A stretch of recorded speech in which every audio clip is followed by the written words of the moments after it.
Ngāti Porou, ko Waikato ngā iwi, te whānau a Rākairoa Ngāti Mahuta ngā hapu, ko Turoa Pohatu ahau.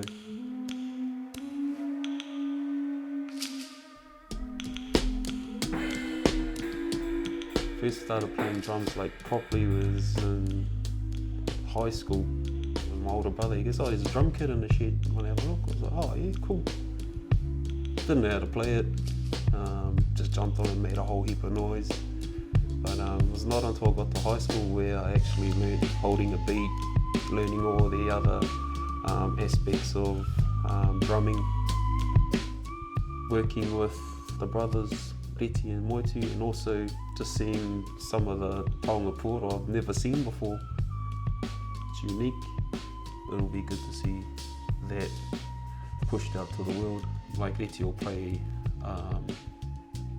a chord or something, and then I'll come in with a beat.